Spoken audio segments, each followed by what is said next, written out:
Hi, good morning and welcome to meditation. Today is the 27th of February. I would like to read again in Proverbs chapter 17 and verse 5. Whoever mocks the poor reproaches his maker, and he who is glad at calamities will not be unpunished.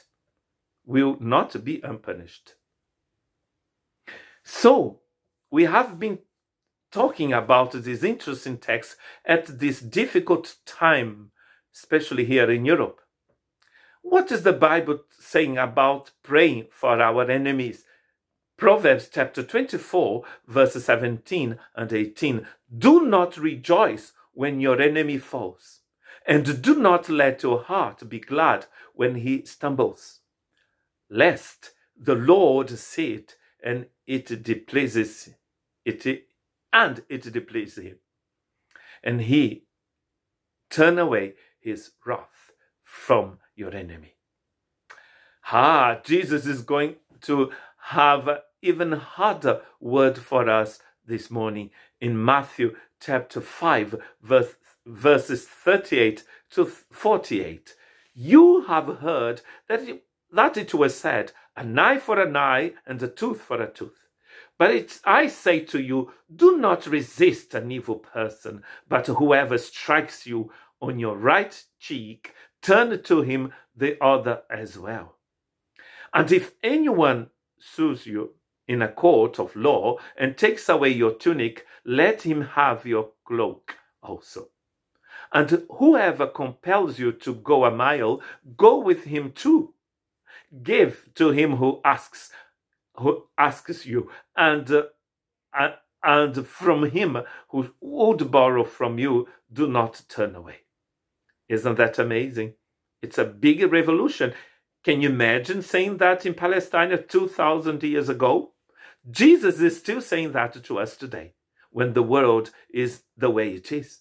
So he's asking us to pray for those who are suffering, but also bless those who are making them suffer as well. Pray for everyone, that people come to know him, to know his peace. I know it's not easy at all, but that's what Jesus is saying here.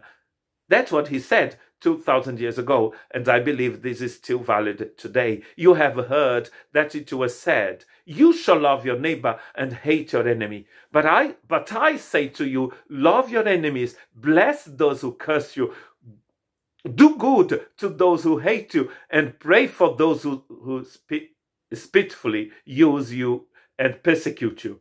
Wow. That you may be sons of your Father who is in heaven. For he makes his sun rise on the evil and on the good, and sends rain on the just and on the unjust as well. For if you love those who love you, what reward do you have?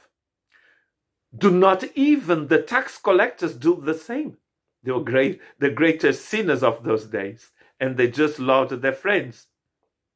They didn't love their enemies. They loved their friends. So if you love your friends, you're not doing better than tax collectors.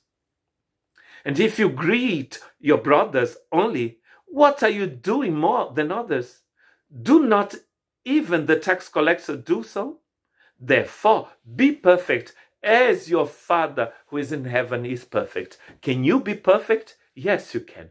Because Jesus has given you his grace. He has given you his Holy Spirit. Without Jesus, you cannot do these things. But with Jesus, you can forgive. You can pray for your enemies. You can bless those who are cursing you even now.